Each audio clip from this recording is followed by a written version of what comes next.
Yo, good morning everyone, no? So, for today's video is pupunta kami ng Katigan. Magkakape lang kami doon. Wala pa kasi tayong mga gala ngayon, guys. So, dito lang muna tayo gala-gala sa Davao City. And pasensya po pala kasi medyo matagal-tagal tayong nakapag-vlog. Ngayon pa tayo nakabalik ulit. Ito tayo pa, ano tayo, pag-gas muna tayo, guys. Premium. So, tapos na tayo makapag-gas, guys, no? So, November na kasi, guys. So, yung mga sementeryo, guys, yan. Nagsisimula ng maging busy. At nagsisimula na ding maglinis yung mga may mahal sa buhay dito sa mga sementeryo. So, yun. Nililinisan na nila yung mga nicho ng kanilang ng kanilang mga mahal sa buhay. Nagiging busy na yung sementeryo natin dahil ano na ngayon? Sa taron, Mang? 31, October 31. Sisimula nang maging busy yung mga sementeryo ng Pilipinas. So, ano lang naman tayo ngayon, guys. Short vlog for today. Pupunta tayo ng Katigan. Magkakape lang tayo doon. Testing natin si Maxi, guys. Meron kasing ano si Maxi ngayon, guys. Meron siyang sakit na na pahagok-hagok. I think yung may tama nito is yung TPS. Kasi nalinisan na naman natin yung throttle body niya, lahat-lahat. At ganun pa din, may hagok pa din siya. Pero minsan na-normal naman siya. Minsan nagno-normal, minsan din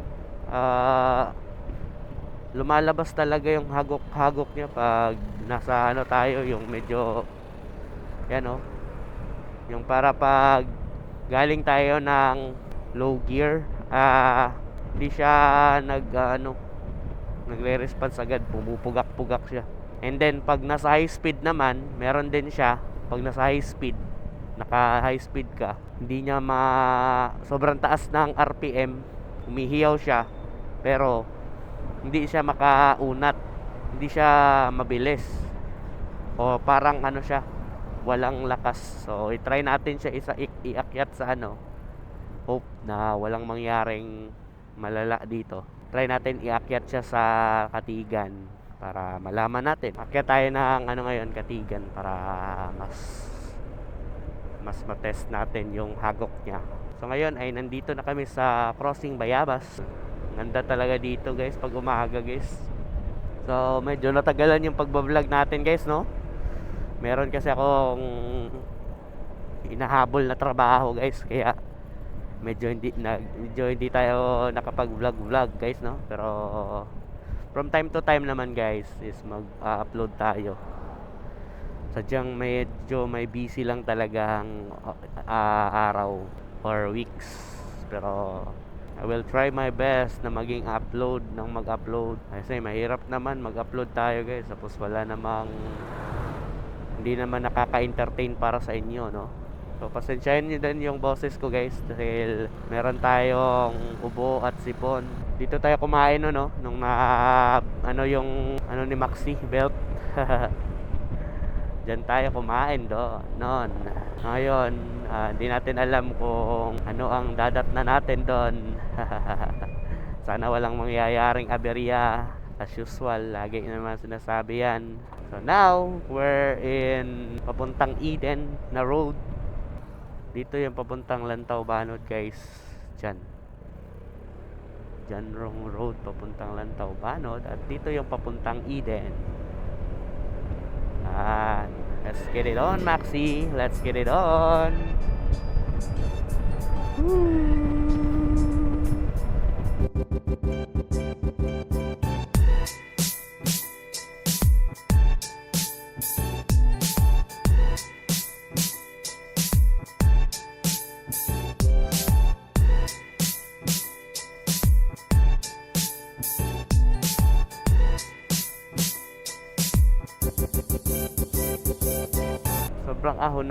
Sobrang ahonan, pero kaya yan. Motsnedel is here. Let's go. 44 tayo. Tumatakbo tayo ng 44 to 45 kilometers per hour. May nagbabike dito. Sobrang angat dito, guys. Yan, umahagok siya, guys. So yung lakas niya, binabawi nung ano, hagok. Taas yung RPM niya, paminsan-minsan bumababa, paminsan-minsan umaakyat. Pero pag nakatuloy-tuloy na naman, okay na siya. Banking!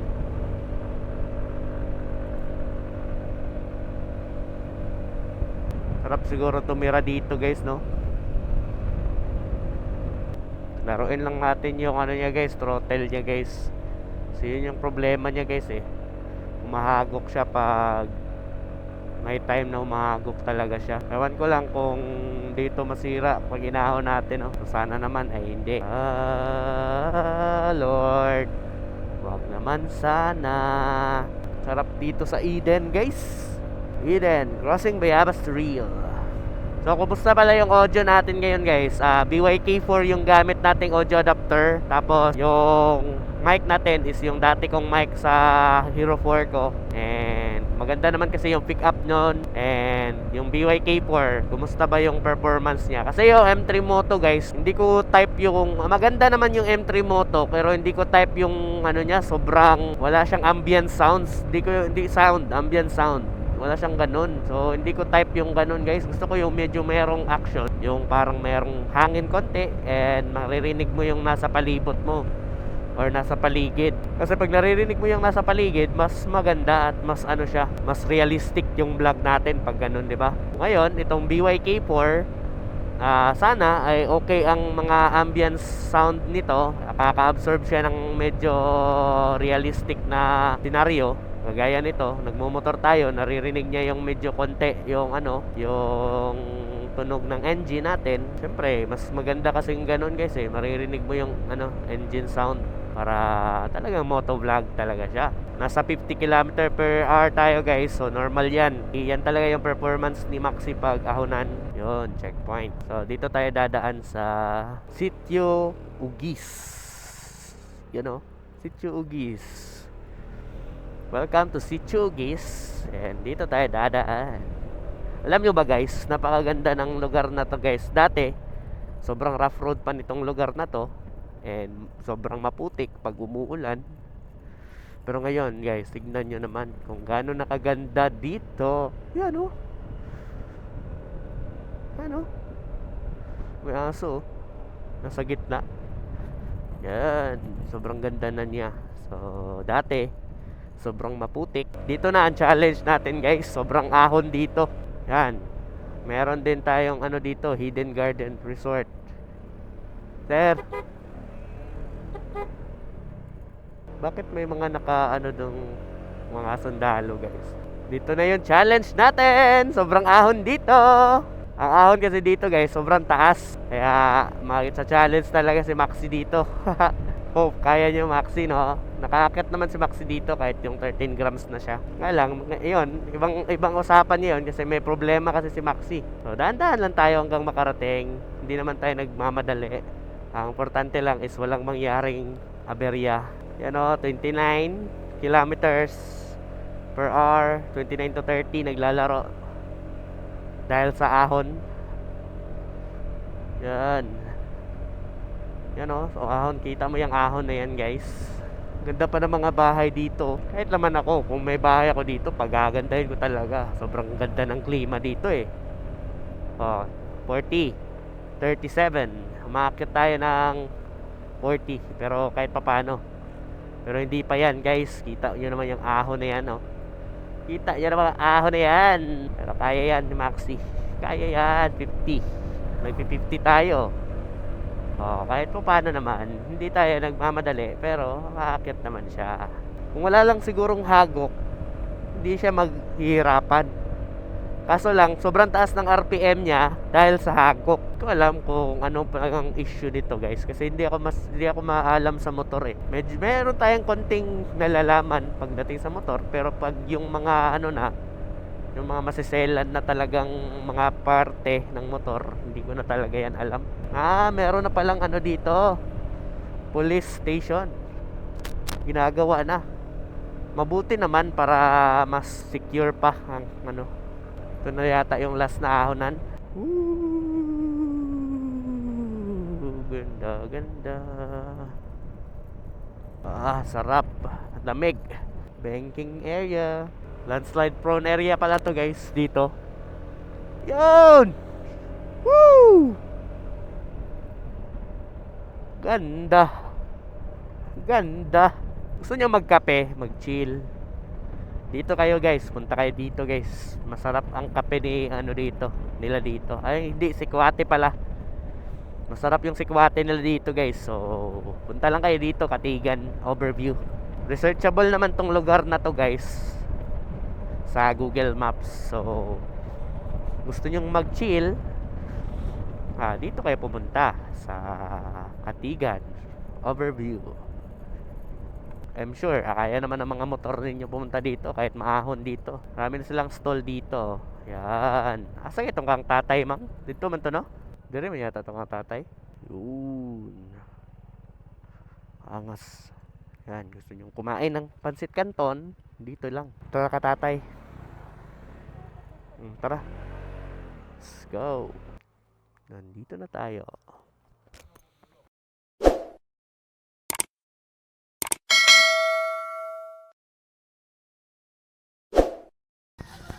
So, nandito na tayo guys sa Katigan overview.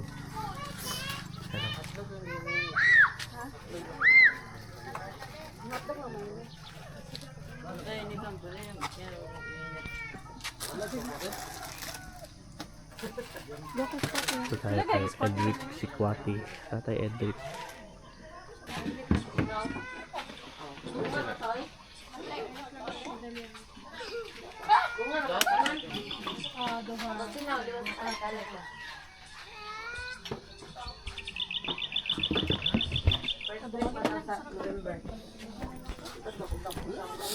Paluto muna kami ng pancit canton guys.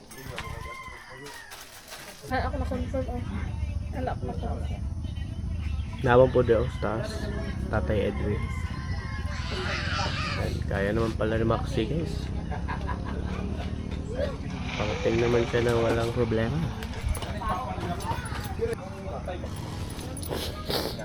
Ayan, kaya ni Maxi yan.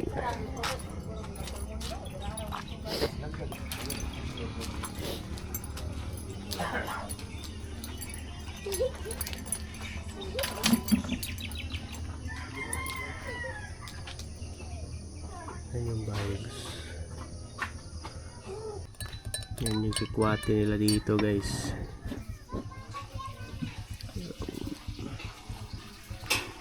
Tapos itlog. Tapos pancit canton pa. Ano nga paluto ni mamang? Siyan. Sikwate tayo.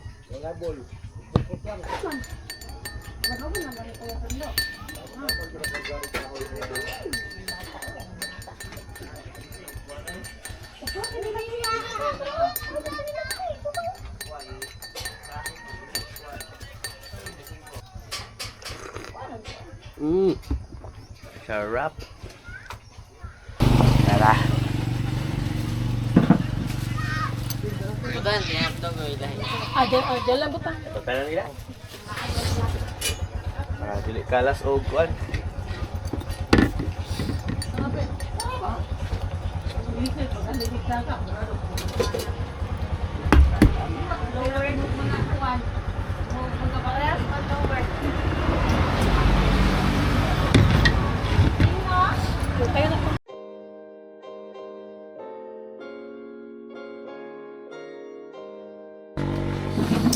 So mo niya to ang ano guys. Ano siya dito? Hotdog. Tapos pancit canton, itlog, Sikwate. So, diba guys oh? Saka ang dami guys.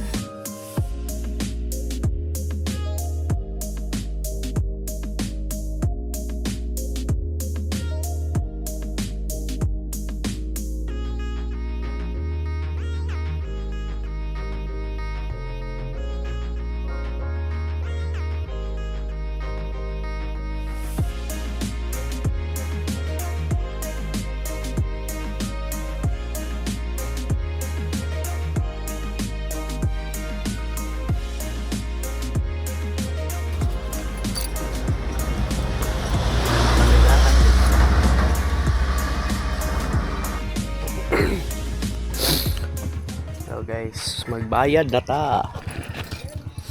Bayad na ta guys. So hatag sticker.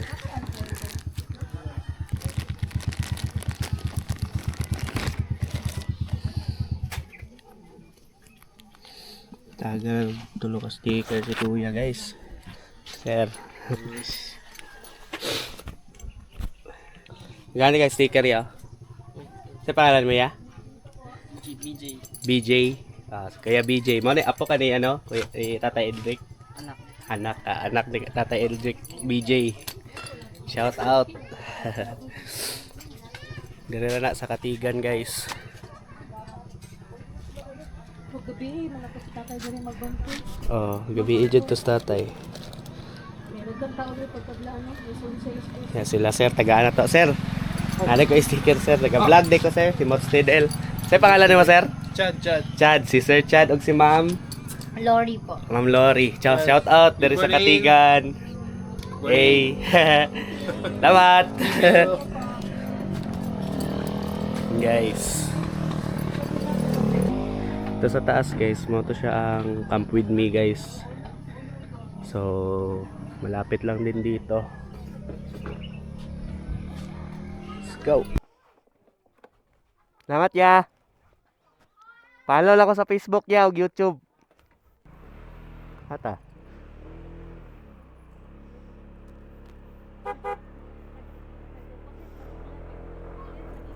So tapos na kami dito sa Katigan guys.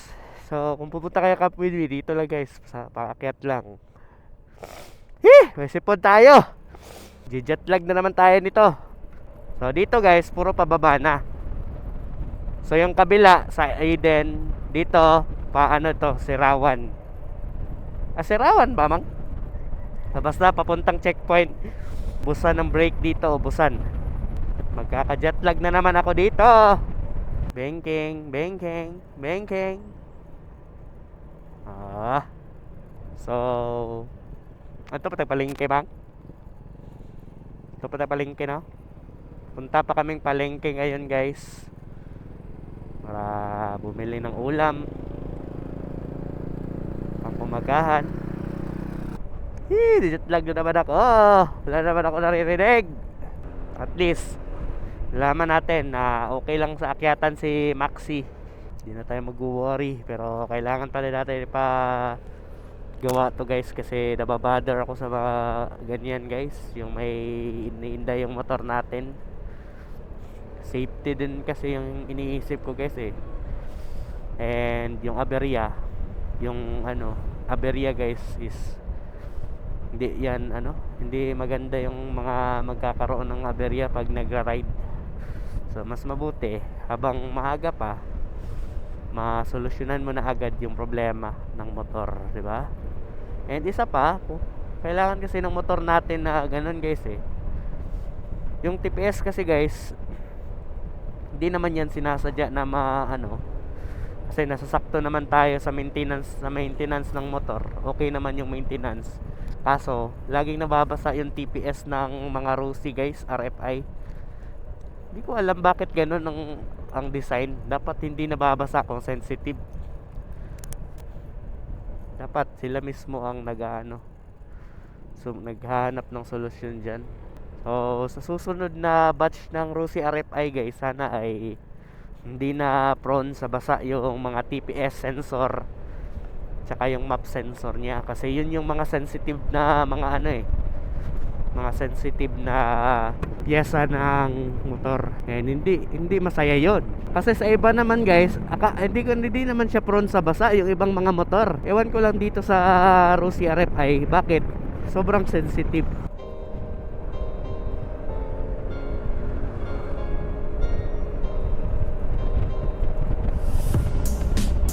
So hanggang dito na lang tayo guys, salamat sa panonood, and shout out po sa mga nakilala natin kanina guys. Sila si BJ na anak ni tatay na may-ari nung kinainan natin, and then sila sir at si ma'am.